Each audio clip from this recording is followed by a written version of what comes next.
Mas eu gostei muito desse último hino que nós cantamos, porque eu quero falar exatamente sobre isso nessa noite.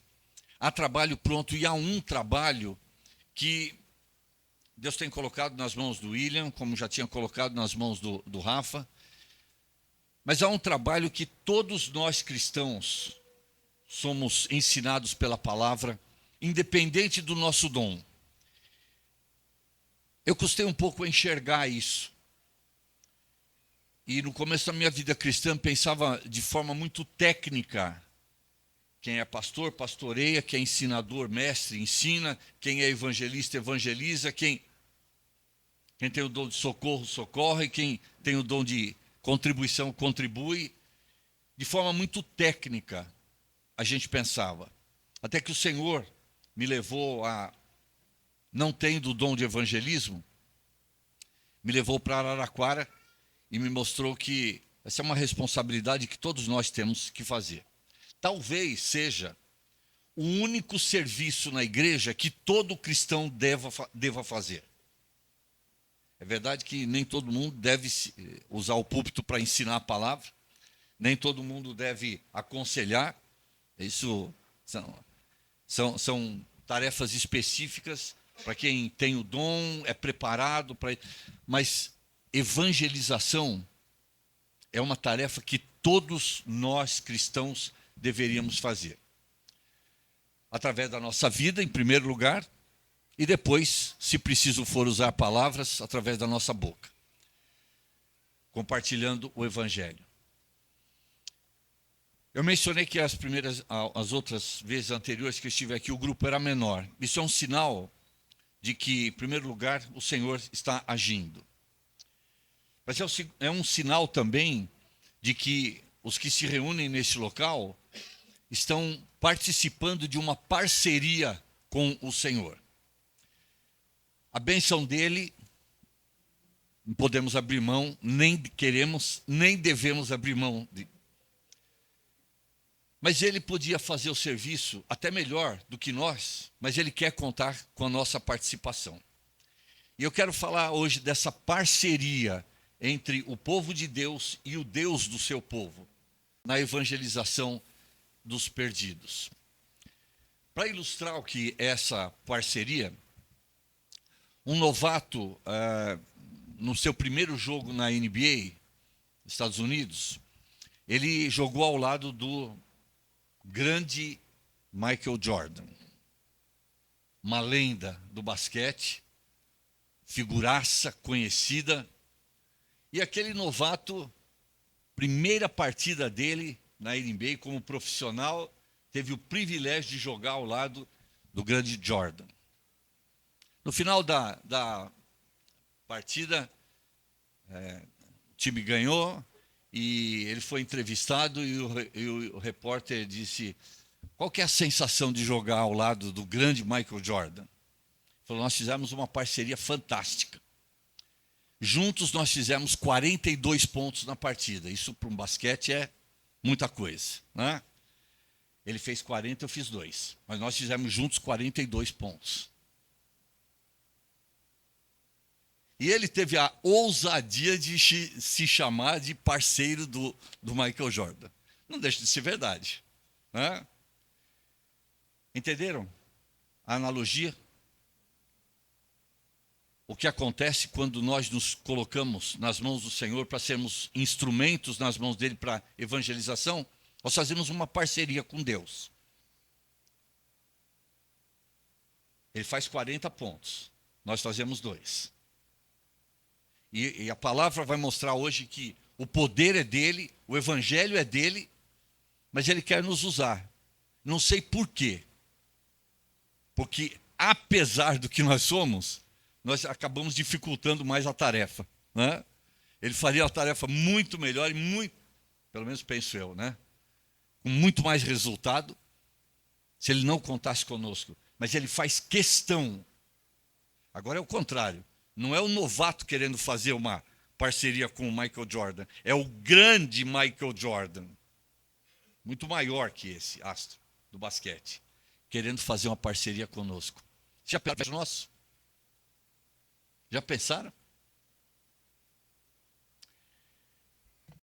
Eu quero que nós comecemos a pensar, analisando um versículo na palavra de Deus, no livro de Atos dos Apóstolos, capítulo 1, verso 8.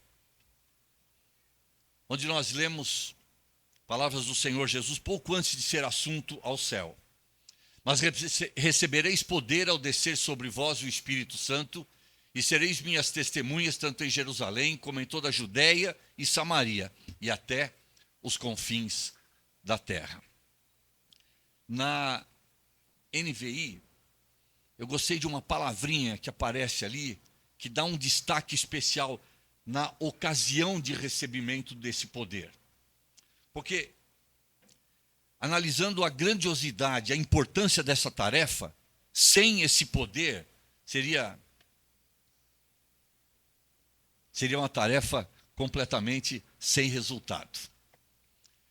Mas recebereis poder quando o Espírito Santo descer sobre vocês. E aí vocês serão minhas testemunhas em Jerusalém, em toda a Judéia e Samaria e até os confins da terra. A pergunta que eu faço ao ler estas palavras é: a igreja primitiva, ao receber esta ordem do Senhor Jesus, acompanhada de um incentivo todo especial, eles se dispuseram a fazer essa parceria com o Senhor ou não? Se nós não conhecêssemos o restante do livro de Atos, mesmo assim nós poderíamos dizer sim. E sabe por que nós poderíamos dizer sim? Porque quando o Senhor Jesus disse essas palavras pouco antes de ser assunto ao céu, Ele estava pensando em nós aqui em Ribeirão Preto, nas congregações dos irmãos e outras denominações que se reúnem em torno do nome de Cristo aqui, porque o Brasil é os confins da terra. Quando a gente pensa em termos geográficos, onde o evangelho começou, o Brasil é o fim do mundo. Ele estava pensando em nós. Ele estava pensando numa congregação, numa comunidade reunida no Jardim Paulista, na Rua Franca, número, que depois ia completar 8 anos de idade. Estava pensando em nós. Ele sabia tudo o que ia acontecer. E se ele chamou a igreja primitiva para ser parceira sua na evangelização, nós podemos dizer que a igreja assumiu o seu papel, porque o evangelho chegou até os confins da terra, até nós. Mas eu queria examinar com vocês, no livro de Atos, como é que isso progressivamente foi acontecendo. Esse versículo, sem dúvida nenhuma, é o versículo mais importante do livro, e é o versículo que divide o livro, e algumas divisões do livro poderiam ser apresentadas. Por exemplo, sereis minhas testemunhas tanto em Jerusalém, e até o capítulo 8 de Atos, nós encontramos, até o capítulo 8, nós encontramos a igreja testemunhando em Jerusalém, em toda a Judéia e Samaria. E aí no capítulo 8 a igreja sai para a Judéia e Samaria. Infelizmente eles gostaram tanto de ficar em Jerusalém que o Senhor precisou permitir uma perseguição. E aí, por causa dessa perseguição, eles tiveram que ir para a Judéia e Samaria. Eles tinham esquecido, pelo menos momentaneamente, que a ordem do Senhor foi: comece a testemunhar em Jerusalém, mas não fiquem aqui. Expandam e levem esse evangelho até a Judéia, que era a região onde ficava a cidade de Jerusalém, até Samaria, onde ficavam os tradicionalmente inimigos dos judeus, os samaritanos. E não se esqueçam de levar esse evangelho e testemunhar da sua fé em mim até os confins da terra. Que ordem espetacular. E nós não poderíamos imaginar que algo que começou de forma tão simples em Jerusalém, atingisse os confins da terra. Mas cá estamos nós, salvos pela graça de Deus. Eu creio que grande parte dos que estamos aqui reunidos, fomos alcançados pelo evangelho, que é o poder de Deus para a transformação de todo aquele que crê. Primeiro do judeu e depois de nós, gentios. E se o evangelho chegou aqui, é porque a igreja primitiva levou muito a sério a evangelização. o testemunhar de Cristo e da nossa fé em Cristo.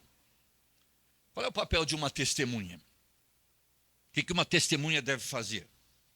Ela deve contar aos outros aquilo que ela viu, aquilo que ela ouviu. E ao contar aos outros, ele não deve acrescentar nada e nem retirar nada do que ele viu e do que ele ouviu.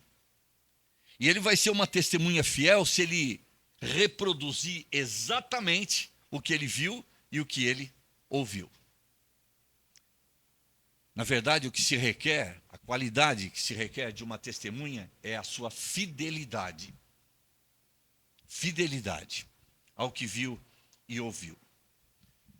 Então, nós poderíamos usar esse verso para dividir o livro de Atos em capítulos 1 a 7, a igreja testemunhando em Jerusalém, capítulo 8 a 12, a igreja testemunhando na Judéia e na Samaria, capítulos 13 até 28, a igreja expandindo, pensando chegar, tentando chegar até os confins da terra. Outra divisão que tem sido proposta para esse livro é, tendo em vista os principais instrumentos humanos usados por Deus, seria dividir capítulo 1 a 12, ministério de Pedro. Capítulo 13, capítulos 13 até 28, ministério de Paulo. Mas eu quero propor uma outra divisão para vocês.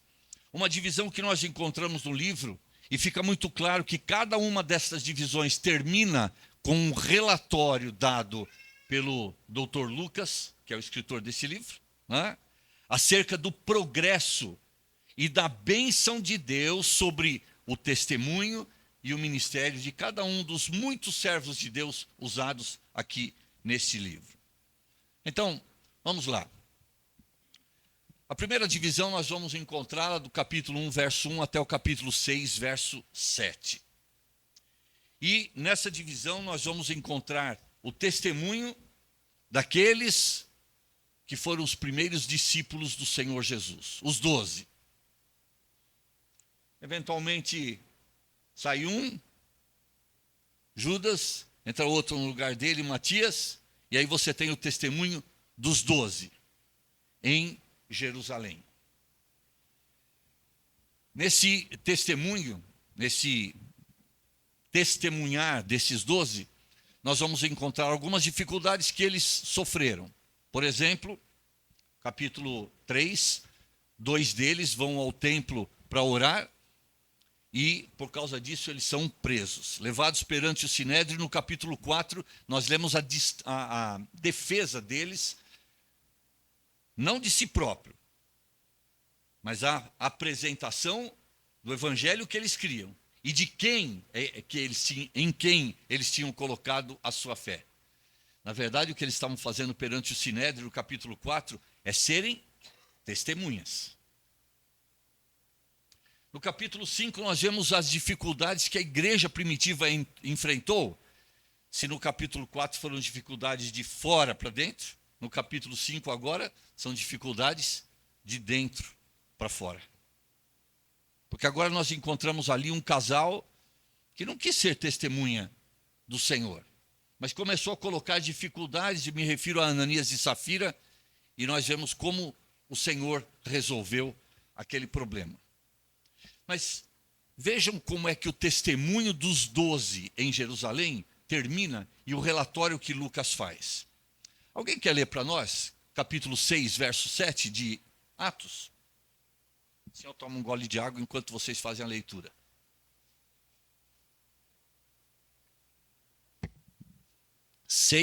Capítulo 6, verso 7. Assim, a palavra de Deus se espalhava. Crescia rapidamente o número de discípulos em Jerusalém. Também um grande número de sacerdotes obedeciam a Deus. Que relatório impressionante, né? Da aceitação e do resultado do testemunho dos 12 ali em Jerusalém. E no livro de Atos nós vamos perceber que essa tensão entre judaísmo e cristianismo vai aumentando e vão caminhando para uma ruptura, uma separação entre os dois. Mas nessa primeira subdivisão do livro, nós ainda encontramos Pedro e João indo ao templo, a sede da religião judaica, e agora 2 cristãos estão indo para lá. A gente vai perceber ao longo da narrativa que há um distanciamento cada vez maior entre judaísmo e cristianismo. Mas na primeira divisão, ainda os dois estão meio misturados. No entanto, o que chama a nossa atenção são palavras-chave aqui como crescia, multiplicava muitíssimos sacerdotes. O testemunho dos 12 em Jerusalém resultou na conversão de muita gente, inclusive gente que era adepta do judaísmo e agora conhecendo a verdade, Cristo, a verdade que liberta. Nós chegamos na segunda subdivisão do livro, e agora, capítulo 6, verso 8, até o capítulo 9, verso 31, nós encontramos 3 instrumentos usados por Deus sendo grandemente usados aqui. O primeiro deles, capítulo 7, Estevão, o primeiro mártir da fé cristã.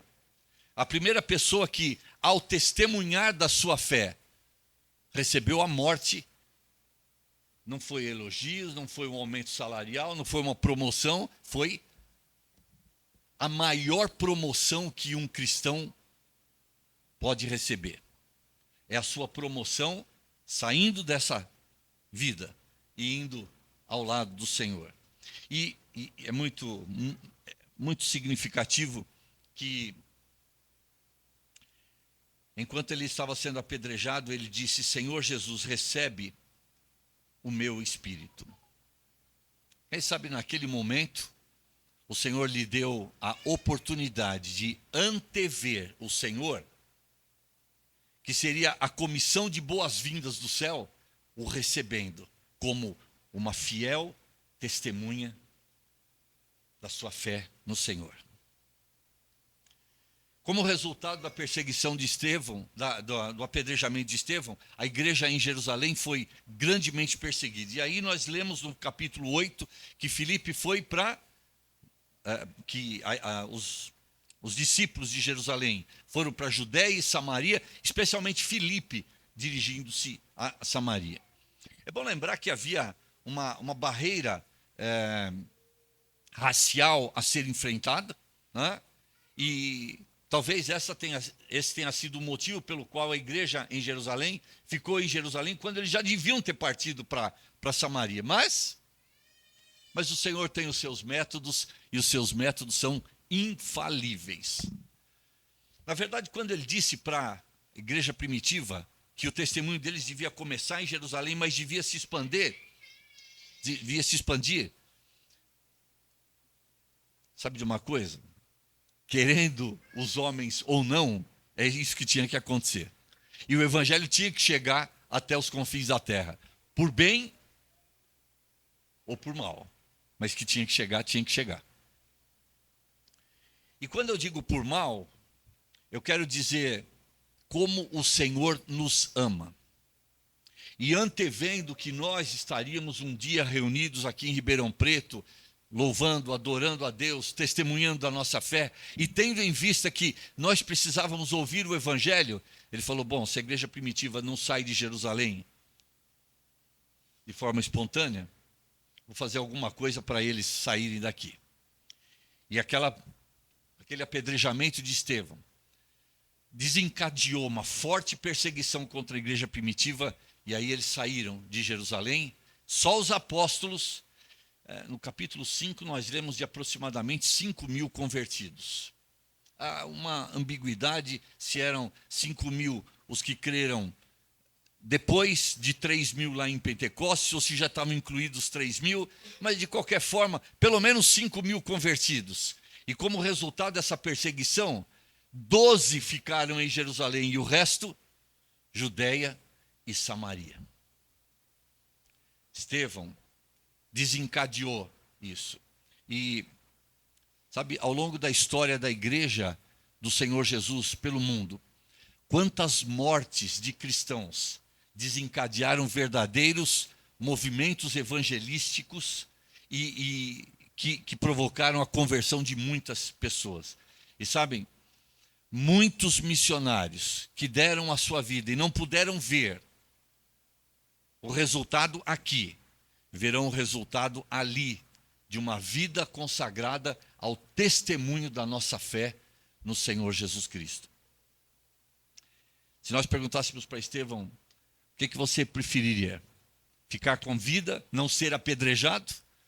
Ou que o seu apedrejamento desse início a uma forte perseguição e por causa dessa perseguição o evangelho ia explodir longe de Jerusalém? Eu tenho certeza que ele diria: primeiro, que aqui não é muito bom. Estar com o Senhor é muito melhor. Segundo, se isso provoca o desenvolvimento do evangelho, fechado. Pode mandar pedra à vontade. É com esse espírito que a igreja primitiva deu o seu testemunho. Nós encontramos Filipe, então, ali na Samaria. Ele encontrou com um etíope, numa viagem de busca do verdadeiro evangelho. Evangelizou, testemunhou da sua fé. E dizem os historiadores que foi nessa época que o evangelho foi levado para a África, pelo ministro da economia da rainha Candace da Etiópia. E agora nós estamos falando de um continente, um outro continente afetado, no qual chegou o evangelho, alcançado pelo evangelho. Chegamos no capítulo 9, nós encontramos aí um semita que estava escoiciando, recalcitrando contra o evangelho e se machucando, falando contra o evangelho. Mas há posso usar essa palavra? Uma virada radical na vida dele. Radical mesmo. Porque aquilo que ele perseguia, ou aqueles a quem ele perseguia, ele se tornou um deles. Estamos falando de quem? Saulo. Então já falamos de Filipe, Estevão, Filipe e agora Saulo. E no restante do capítulo 9, logo após e imediatamente a sua conversão, ele começa a pregar o evangelho. O evangelho que ele tinha aprendido na sinagoga a pisar, a perseguir, a desprezar. Agora era esse mesmo evangelho que ele pregava. Ele havia se tornado uma testemunha do Senhor Jesus Cristo, da sua fé nele. E sabe como é que termina esse livro dos três pregadores, Estevão, Filipe e Saulo?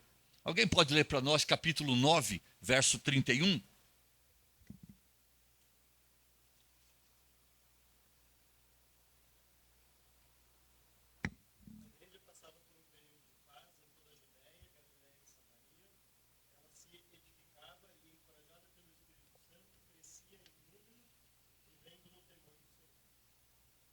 Que relatório fantástico, né?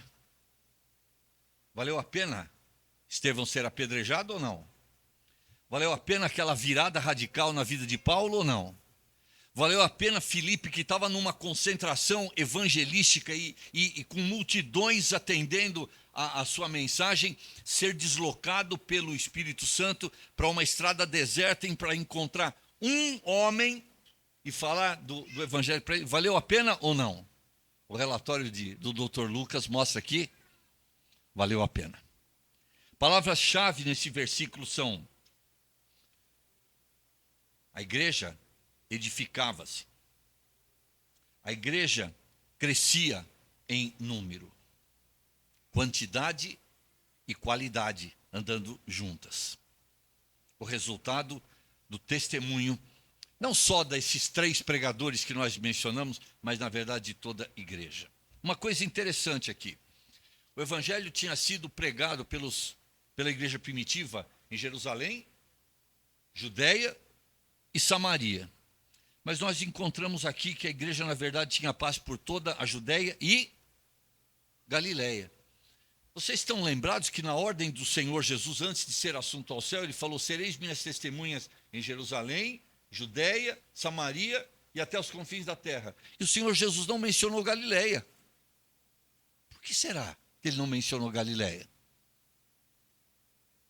Bem, quando nós lemos os 4 evangelhos, nós vemos que a maior parte do ministério do Senhor Jesus foi na Galileia, região norte de Israel. Ele começou a obra lá. E ele disse para os discípulos: agora vocês continuem no sul, Judeia, no centro, Samaria, e depois que Israel tiver, agora para fora. E continuem testemunhando, até no exterior, até os confins da terra. E agora essa igreja, cujo evangelho começou a ser pregado pelo Senhor Jesus, e depois igreja em Jerusalém, os 12, os 3 pregando, ela está tendo paz, ela está se edificando, ela está caminhando no temor do Senhor, ela está sendo confortada pelo Espírito Santo e ela está crescendo em número. E assim nós chegamos à terceira subdivisão desse livro. E nessa terceira subdivisão agora nós vamos encontrar 4 cidades sendo destacadas aqui por Lucas no seu relato histórico do progresso do Evangelho. Do progresso do Evangelho. A primeira cidade que chama a nossa atenção é a cidade de Jope. E ali acontece uma coisa muito interessante. Ela está ali, é uma cidade costeira, porto marítimo, e Pedro estava morando na casa de um curtidor chamado Simão.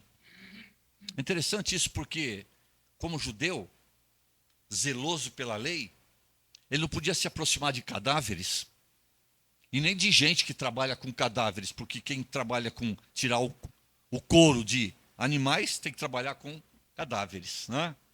E Pedro estava morando na casa desse curtidor. E na casa desse curtidor ele recebe uma visão, e nessa visão cai um lençol do céu com animais que os judeus, dentro do judaísmo, consideravam imundos, e a ordem que vem é: levanta-te, Pedro, mata e come. E a resposta de Pedro é muito interessante. De modo nenhum, Senhor. Pedro, não dá para responder isso. Ou você diz de modo nenhum, ou você diz Senhor. As duas coisas não dá para dizer. Porque quando você diz de modo nenhum, você está querendo dizer, é a minha vontade. Mas quando você diz Senhor, é a tua vontade. Só o Pedro mesmo para fazer uma confusão dessas, né? Juntar as duas coisas. É como se ele dissesse, depois da ordem recebida, levanta-te, mata e come. Sim e não. Ué, sim e não? O que você vai fazer? Você vai levantar e matar e comer ou não vai fazer isso? Pedro entendeu o que significava essa visão, porque a próxima ordem foi quando alguém bateu lá na porta da casa onde ele estava. Nós fomos enviados aqui pelo Cornélio para a cidade de Cesareia, um centurião do Império Romano e tal, e ele mandou buscar aqui, porque um anjo apareceu e falou para buscar o senhor aqui, para o senhor ir lá fazer o quê? Testemunhar do Senhor Jesus Cristo e da sua fé nele. Então de Jope ele vai para Cesareia, uma cidade que ficava logo abaixo de Jope, na costeira, na costa marítima também. E ali Pedro prega o evangelho. Ele é testemunha do Senhor. E qual é o resultado? Uma família de gentios se converte.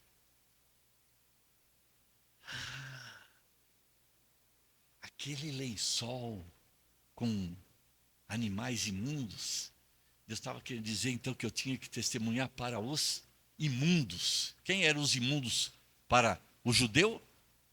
Os gentios. E ele entra na casa de um imundo. E ele prega o evangelho para um imundo. E ele testemunha perante imundos. Mas ele tinha aprendido a não desprezar os imundos onde? Em Jope. Quando ele morou na casa de um curtidor que trabalhava com cadáveres. Coisa imunda para o judaísmo. Deus estava ensinando. E Deus estava mostrando que Eu quero que o evangelho chegue até onde? Até os confins da terra, até o Brasil. E Pedro, você está limitando o testemunho aos judeus. Não, vai testemunhar perante os gentios. Como resultado da pregação, do apedrejamento de Estevão, vem uma perseguição para os cristãos em Jerusalém. E esses que saem de Jerusalém vão para a quarta cidade, chamada Antioquia, e testemunham da sua fé no Senhor Jesus Cristo. E o que acontece em Antioquia? Primeira igreja gentia estabelecida. Agora não era uma família, não era um ministro da economia gentil, agora era uma igreja estabelecida. E nos tempos primitivos, os tempos da igreja primitiva, como essa igreja foi uma igreja importante para o desenvolvimento e propagação do evangelho. Na verdade, ela foi a primeira igreja verdadeiramente missionária, enviando missionários para a pregação do evangelho. Antioquia. Como é que Lucas termina o relato deste livro das 4 cidades? Alguém pode ler para nós, capítulo 12, verso 24?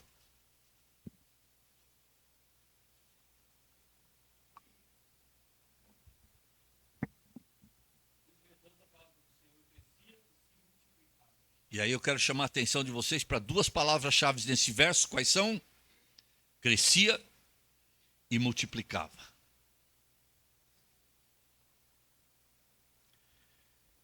Nós terminamos aqui a primeira grande divisão do livro, que do ponto de vista étnico e geográfico, onde o evangelho estava sendo pregado especialmente em Israel, especialmente para os judeus. Houve alguns gentios que apareceram aqui e acolá, mas a grande maioria dos ouvintes foram judeus em Israel. Aí nós chegamos agora na segunda grande divisão, ou a quarta subdivisão do livro. E agora nós temos o livro da expansão e separação. Falamos de uma igreja gentia estabelecida na cidade de Antioquia. Se vocês lerem, lendo a palavra de Deus, vocês vão encontrar 2 cidades chamadas de Antioquia. Essa Antioquia era a Antioquia da Síria, um país ao norte de Israel. Existiu na Ásia Menor uma outra cidade chamada Antioquia, localizada numa região chamada Pisídia. Essa era a Ásia Menor. Mas essa Antioquia ficava ao norte de Israel, na Síria, país que ainda existe hoje, ao norte de Israel. E aí havia 5 presbíteros, 5 líderes, ensinadores da palavra de Deus na igreja de Antioquia, e 2 deles recebem um chamado especial. Aliás, a igreja recebe. Isso é uma coisa muito importante, porque quando alguma coisa é estabelecida na igreja, por Deus, a igreja fica consciente do que Deus está fazendo. Não é alguém, Rafael falou isso aí, não foi o William que disse, eu quero. O que importa é o que Deus quer, e quando Deus quer, Ele faz isso conhecido perante a igreja.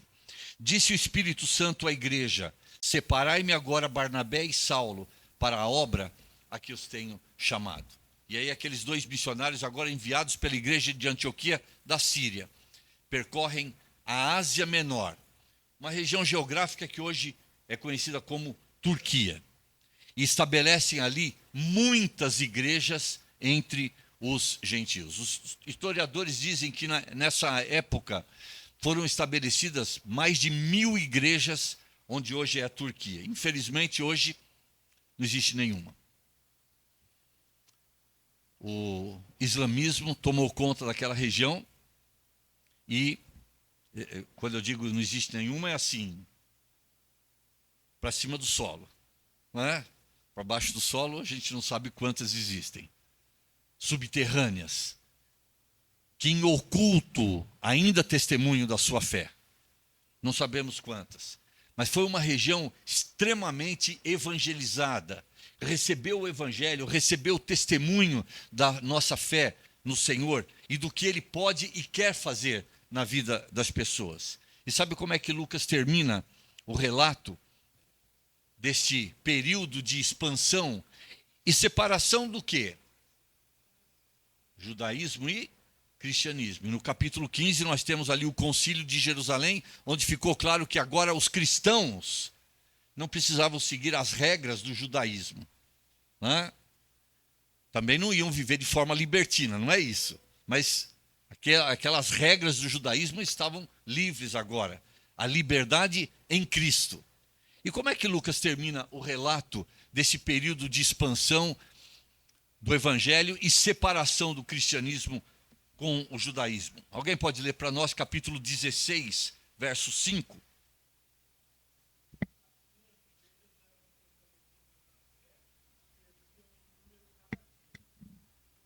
Mais uma vez, o relatório de Lucas é extremamente positivo. O resultado do testemunho ali na Ásia Menor foi fantástico. Igrejas estabelecidas, pessoas sendo salvas, crescendo. Muitas vezes eu ouvi pessoas dizerem que nós não devemos nos preocupar com números na igreja. Bem, não é isso que a gente lê aqui na Bíblia. É verdade que a gente não deve se preocupar só com números, mas devemos nos preocupar também com números. Nós devemos examinar se a igreja está crescendo numericamente falando. E se não está crescendo, quais são as razões da falta de crescimento? E se está crescendo, quais são as razões do crescimento? Nós não vamos atrás só disso daí, como muitas igrejas chamadas evangélicas, que são verdadeiras máquinas de fazer dinheiro, estão lidando só com números, porque quanto mais membros, maior a arrecadação. Não é? Mas nós nos preocupamos com números também. Também. Lucas deixa muito claro que as igrejas cresciam, eram edificadas, caminhavam no temor do Senhor, e o resultado dessa parceria, os cristãos fazendo 2 pontos e Deus fazendo 40 pontos, era o crescimento qualitativo e quantitativo. Depois nós chegamos no 5º livro, e a partir do capítulo 16, Paulo inicia o que nós chamamos a segunda viagem missionária. E aí ele sai de Antioquia, ele dá uma passada lá na Ásia Menor, revisitando as igrejas que ele tinha fundado na primeira viagem em companhia de Barnabé, e agora na companhia de Silas, ele visita essas igrejas, fortalece. Mas quando ele chega em Troade, um porto marítimo ali na pontinha da Ásia Menor, ele recebe uma visão. Aparece um varão, um homem da Macedônia, grego, portanto, e naquela visão, aquele homem grego diz: vem para a Macedônia. E aí o que Paulo faz com seus companheiros? Sua equipe missionária. Pega um navio, atravessam o mar Egeu e chegam do outro lado do mar Egeu, que é Europa. Ele sai da Ásia e agora ele chega na Europa. E começa ali a segunda viagem, ou continua a segunda viagem missionária, mas agora em solo zero. Zero de evangelho. A primeira parte da viagem foi visitando as igrejas na Ásia Menor que ele tinha fundado na primeira viagem. Mas agora ele sente a direção do Senhor para ir para a Europa. E ele entra ali pela Macedônia. E a primeira cidade onde ele prega o evangelho, capítulo 16, é uma cidade onde a manifestação do poder de Deus é tremenda. É tremenda.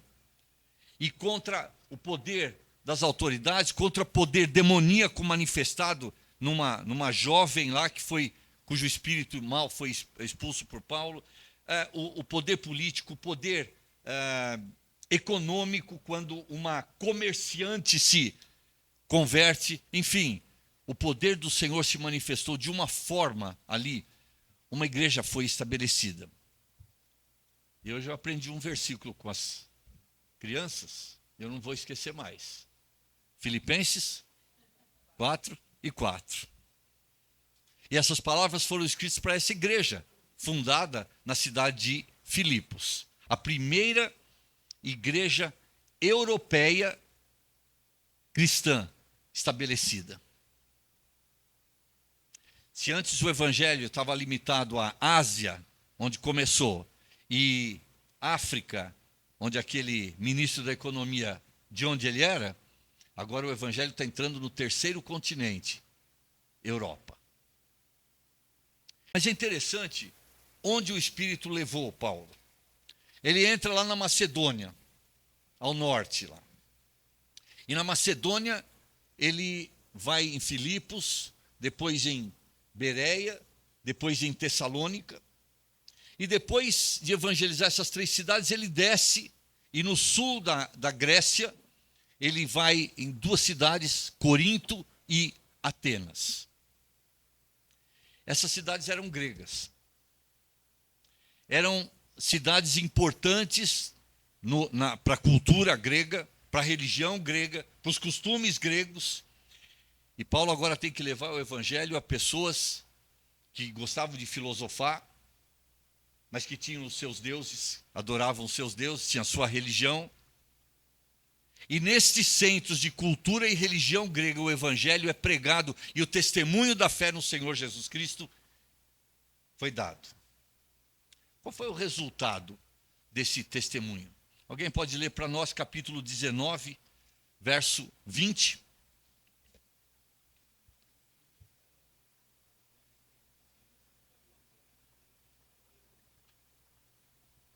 Na versão atualizada, 2 expressões, 2 palavras que eu destaco crescia e prevalecia. O que é que crescia e prevalecia? A palavra do Senhor. Aquilo que era proferido por Paulo, sua equipe missionária, era o seu testemunho da sua fé no Senhor, era o seu testemunho a respeito da pessoa e da obra do Senhor Jesus Cristo. Era isso que eles pregavam. E isso foi prevalecendo. E Lucas destaca uma palavra aqui, a palavra prevalecia poderosamente. Mas isso me remete a Atos 1:8. Recebereis poder ao descer sobre vós, ou diz a NVI, quando descer sobre vós o Espírito Santo. É verdade que nós não teríamos esse resultado maravilhoso descrito por Lucas, a respeito da propagação, do desenvolvimento do Evangelho e de outras regiões sendo alcançadas, se não fosse o poder na pregação do Evangelho. Mas o poder era de quem? Era dos pregadores? Era da igreja? Era dos instrumentos utilizados? O poder era de quem?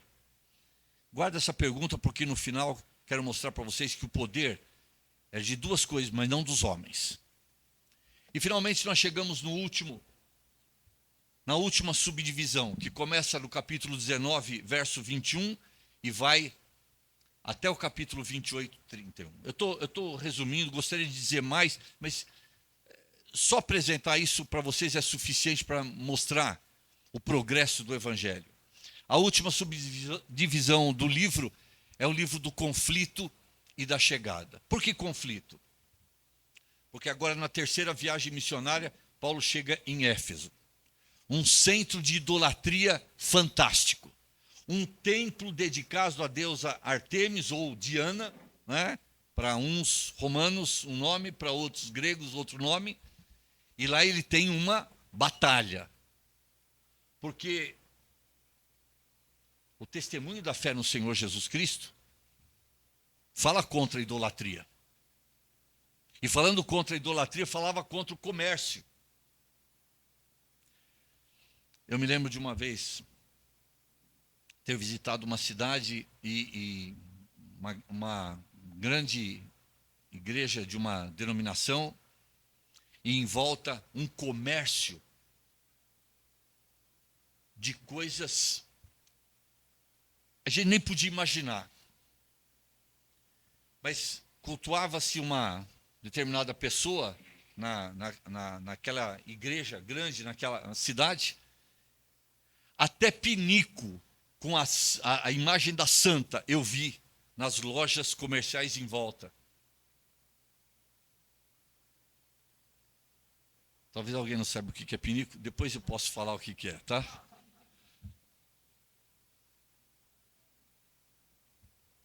Paulo encontrou isso lá em Éfeso. Essa idolatria que se dirigia para o aspecto comercial. E quando Demétrio falou, nós temos que brecar esse cara, porque o que ele está falando é contra o nosso patrimônio. Se as pessoas aceitarem o testemunho dele, não vão comprar os artigos que nós vendemos de Diana, não vão frequentar o nosso templo, enfim, a nossa religião vai estar em baixa. Houve conflito ali. E por causa desse conflito, Paulo foi preso. E ele teve a oportunidade de testemunhar. Ele continuou fazendo isso. Ele continuou fazendo isso mesmo preso. Continuou testemunhando perante autoridades judaicas, perante autoridades civis, perante reis e governadores. E num desses julgamentos, ele apelou para César e, terminando o livro de Atos, nós temos a viagem de Paulo a Roma. E chegando lá, ele ficou preso por 2 anos, uma prisão que hoje nós chamamos de prisão albergue. E aí nós diríamos, agora acabou, né? Então alguém pode ler para nós Atos 28, versos 30 e 31?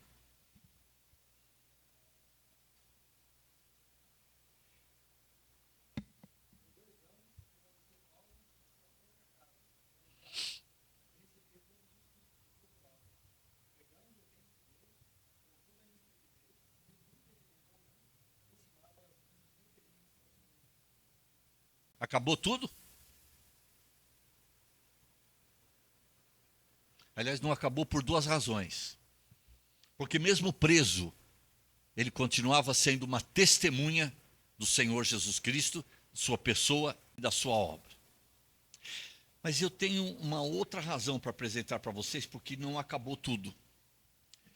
Os 65 outros livros da Bíblia têm uma introdução, um desenvolvimento do tema e uma conclusão.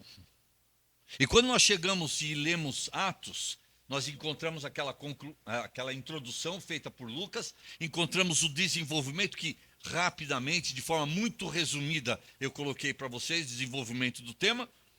Mas quando chega no último, cadê o the end? Cadê o final? Cadê a conclusão? Sabe de uma coisa?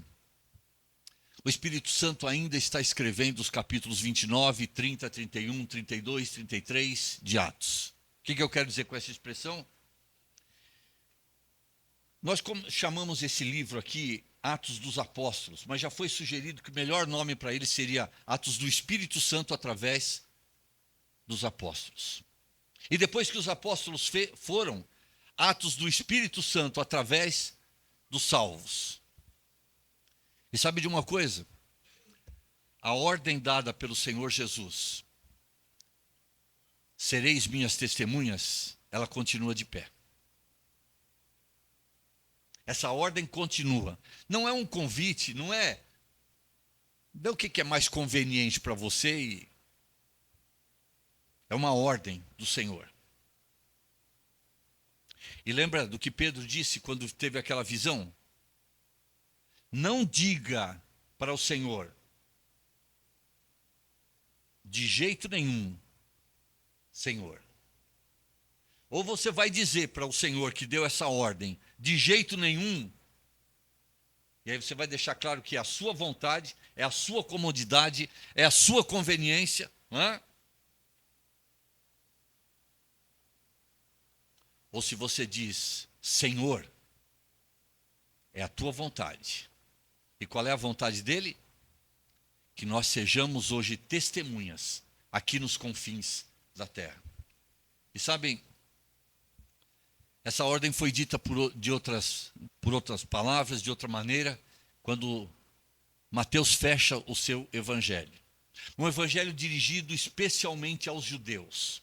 Um evangelho com um caráter judaico acima dos outros. Mas as palavras últimas registradas por Mateus no seu evangelho, ide, portanto, fazei discípulos de todas. Eu tinha que enfatizar justamente a palavra que está errado ali, né? Que coisa, hein? Desculpem o digitador, né? Mas isso continua de pé. Todas as nações. Depois de discípulos feitos, eles devem ser batizados em nome do Pai, do Filho e do Espírito Santo. E eles devem ser ensinados a guardar todas as coisas que vos tenho ordenado. E a promessa confortadora do Senhor é: vocês vão precisar de poder. Eis que estou convosco todos os dias, até a consumação do século. E é isso que dá poder. Quando o testemunho é feito, quando o evangelho é pregado, ele está conosco. É a palavra dele que é pregada. E sabe de uma coisa? É por isso que Paulo pregava essa palavra em todo lugar onde ele ia. Porque ele sabia que essa palavra é... Prestem atenção. Eu não estou dizendo que essa palavra tem poder. Eu estou dizendo que essa palavra é poder. É poder. Para a salvação de todo aquele que crê. Primeiro ela foi oferecida aos judeus. Hoje ela está sendo oferecida aos brasileiros, gentios.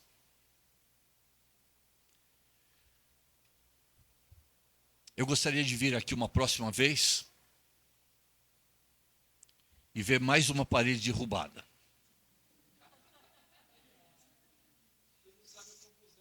Não sei. Não sei, não quero saber e tenho raiva de quem sabe.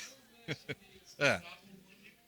Mas se não for aqui, que seja em outro lugar mais espaçoso. Porque vocês vão ter que resolver um problema. Primeiro vocês vão ter que resolver se vão querer ser testemunhas fiéis do Senhor. E se vocês resolverem fazer isso, trate de resolver um outro problema, que é arrumar um lugar maior para aqueles que se converterem. E sabe por quê? Porque quando nós damos o testemunho da nossa fé no Senhor, duas coisas poderosas são invocadas. Primeiro é o poder do Deus a quem nós seguimos e servimos.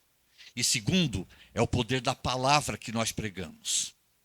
Em nós, nenhum poder. Nada excepcional. Às vezes a gente nem sabe falar direito. Mas eu estou falando para vocês e eu estou arrepiado de lembrar que o Deus que está conosco é o Deus dos exércitos.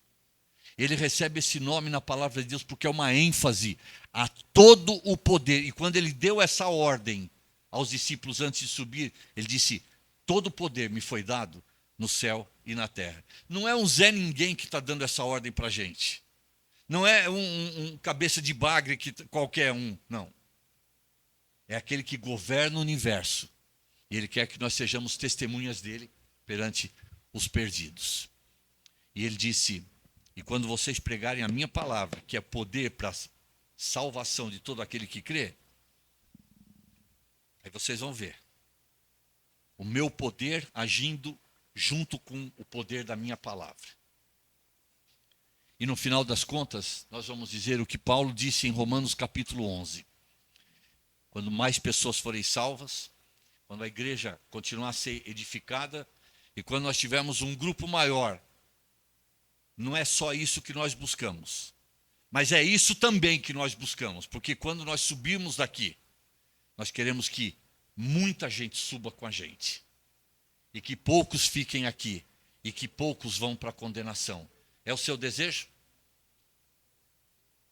Se é o seu desejo, nós estamos juntos nessa empreitada de ser testemunhas do Senhor, falando da nossa fé no Senhor, espalhando esse evangelho que é o poder de Deus para a salvação de todo aquele que crê. E depois os outros problemas que nós vamos criar com isso, mais espaço, mais cadeiras, e isso daí Deus vai resolver. Deus vai resolver. Que a palavra de Deus fale aos nossos corações e que nós sejamos desafiados pelo Espírito Santo a testemunhar da nossa fé, onde nós estivermos, no seu trabalho, na sua oficina, na sua escola, perante os seus vizinhos. Seja uma testemunha fiel do Senhor.